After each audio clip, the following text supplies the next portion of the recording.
அன்பு உறவுகள் அனைவருக்கும் மேக்ஸ்வெல்லின் வணக்கங்கள். இந்த வாரம் தமிழ் சினிமாவில் வர இருக்கின்ற படங்கள் என்னென்ன, அதனுடைய விளக்கமாக என்னென்ன அம்சங்கள் இருக்கின்றன அப்படின்னு சொல்லிட்டு இந்த வீடியோல பார்க்க இருக்கின்றோம். இந்த வாரம் திரைக்கு 3 படங்கள் வர இருக்கின்றன. 100 சாமி, பாலன் மற்றும் ஏழ் தங்கம் என்ற 3 திரைப்படங்கள் வர இருக்கின்றன. முதலாவது 100 சாமி. டைரக்டர் சசி அவருடைய டைரக்ஷன்ல நடிகர்கள் விஜய் ஆண்டனி, சுவாசிகா இவருடைய நடிப்பில் வர இருக்கின்ற படம் தான் 100 சாமி. பிச்சைக்காரன் படத்திற்கு அப்புறமாக சசி அவர்கள் மற்றும் விஜய் ஆண்டனி சேர்ந்து வர இருக்கின்ற படம் என்பதால் இந்த படத்திற்கு ஒரு மிகுந்த மவுஸ் இருக்கு. மேலும் இந்த படத்துல அஜய் நடிச்சிருக்காரு. இந்த படத்தினுடைய கதை ட்ரீசர் தொடங்கும் போது தாயை தெய்வமாக பார்த்தால் பிச்சைக்காரன், தாயை சக மனுஷியாக பார்த்தால் 100 சாமி அப்படின்ற ஒரு டேக்லைன் கொடுக்குறாங்க.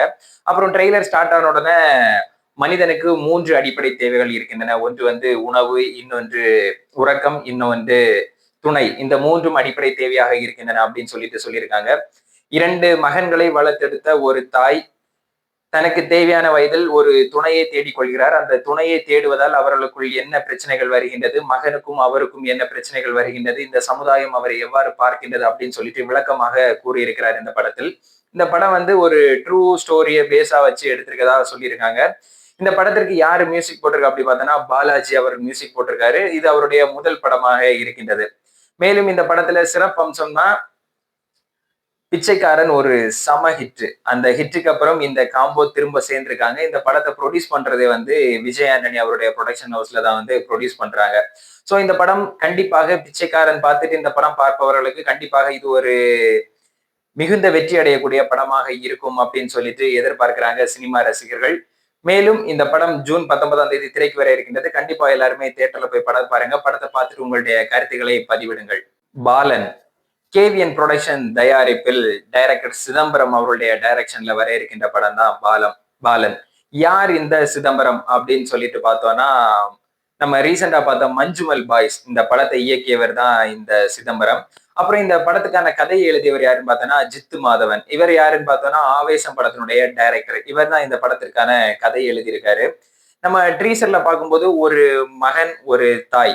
அந்த தாய்க்கு பல இக்கட்டான சூழ்நிலைகளை கடந்து தன்னுடைய மகனை வளர்த்து கொண்டிருக்கும் ஒரு தாய், அவங்க லைஃப்ல என்னென்ன பேஸ் பண்றாங்க, அவருடைய பின்னாடி வாழ்க்கையில என்ன நடந்தது, ஏன் அவர்கள் இந்த மனநிலைக்கு தள்ளிப்பட்டார்கள் அப்படின்னு சொல்லிட்டு செம்ம ஒரு த்ரில்லிங்கான ட்ரெய்லர் கொடுத்திருக்காங்க. நம்ம இந்த வாரம் ரிலீஸுக்கு வந்ததுல ட்ரெய்லர் எந்த படத்துக்கு செம்மையா இருக்கு அப்படி பார்த்தோம்னா பாலன் படத்தோட ட்ரெய்லர் தான் பயங்கரமா இருக்கு.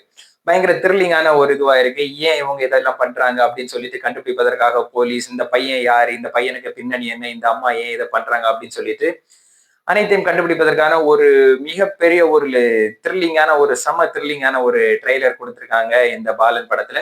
இதுல யார் யார் நடிச்சிருக்கீங்க அப்படி பார்த்தோன்னா ஆதிகேஷ் நடிச்சிருக்காரு, ஃபர்ஹானா இவங்க நடிச்சிருக்காங்க.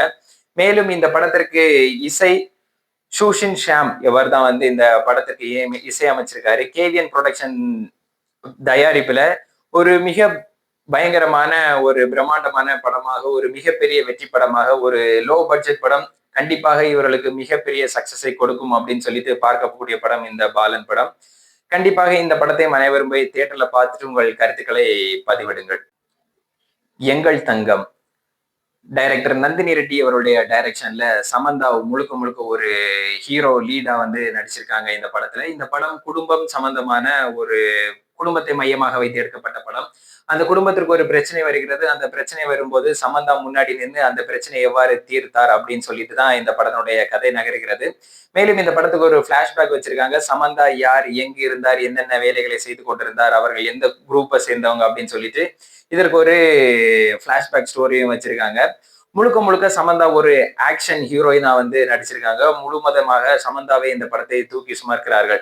மேலும் இந்த படத்திற்கு பலம் எது அப்படி பார்த்தோம்னா சந்தோஷ் நாராயணன் இசையமைச்சிருக்காரு இந்த படத்திற்கு. இந்த படத்தினுடைய மியூசிக் மொத்தமும் பாடல்கள் எல்லாமே நல்லதாகவே வந்திருக்கின்றது. சமந்தா முழுக்க முழுக்க ஒரு ஆக்ஷன். இப்ப நம்ம ட்ரெய்லர் பார்த்தோம்னா ஒரு ஆக்ஷன் ஹீரோவே தோத்து போற அளவுக்கு பண்ணியிருக்காங்க ஆக்ஷன் சீக்வன்ஸ் எல்லாமே. கண்டிப்பாக சமந்தா கெரியர்ல இது ஒரு மிகப்பெரிய மாற்று அமையும் அப்படின்னு சொல்லிட்டு பார்க்கப்படுகிறது. மேலும் இந்த படத்தை யாரு ப்ரொடியூஸ் பண்றா அப்படி பார்த்தோம்னா ராஜ் நடிமுரு, சமந்தா அவருடைய ஹஸ்பண்ட் தான் இந்த படத்தை ப்ரொடியூஸ் பண்றாங்க. தமிழ், தெலுங்கு, ஹிந்தி அனைத்து லாங்குவேஜிலும் வந்து இந்த படம் வெளிவர இருக்கின்றது. கண்டிப்பாக இந்த படம் அவருக்கு ஒரு மிக பலமான ஒரு வெற்றி படமாக அமையும். சமந்தாவுக்கு கெரியர்ல அடுத்த கட்டத்திற்கு எடுத்து செல்லக்கூடிய படமாக அமையும் அப்படின்னு சொல்லிட்டு பார்க்கப்படுகிறது. சோ இந்த வாரம் ஜூன் 19ஆம் தேதி 3 படங்கள் திரைக்கு வர இருக்கின்றன. கண்டிப்பாக தமிழ் சினிமா ரசிகர்கள் இந்த 3 படங்களையும் தியேட்டர்ல போய் பாருங்க. பார்த்துட்டு உங்கள் கருத்துக்களை பதிவிடுங்கள். உங்களுக்கு பிடிச்சிருந்தனா ஏன் பிடிச்சிருந்து அப்படின்னு சொல்லிட்டு கருத்துக்களை பதிவிடுங்க. அதுவே உங்களுக்கு பிடிக்கவில்லை என்றால் எக்ஸாக்டா எந்த ரீசனால உங்களுக்கு பிடிக்கல அப்படின்னு சொல்லிட்டு ரீசனை சொல்லி பதிவிடுங்க. அது அந்தந்த டைரக்டருக்கோ இல்ல அந்தந்த ப்ரொடக்ஷன் ஹவுஸுக்கோ அந்தந்த நடிகர்களுக்கோ மேலும் தங்களை ஒரு நல்ல வழியில் முன்னேற்றுவதற்கான ஒரு ஃபீட்பேக்கா அது இருக்கும். கண்டிப்பாக தமிழ் சினிமாவை வாழ வையுங்கள். தமிழ் சினிமா நடிப்பவர்கள், தமிழ் சினிமா இண்டஸ்ட்ரியில இருக்கும் எல்லாரையும் வந்து வாழ வையுங்கள். நன்றி.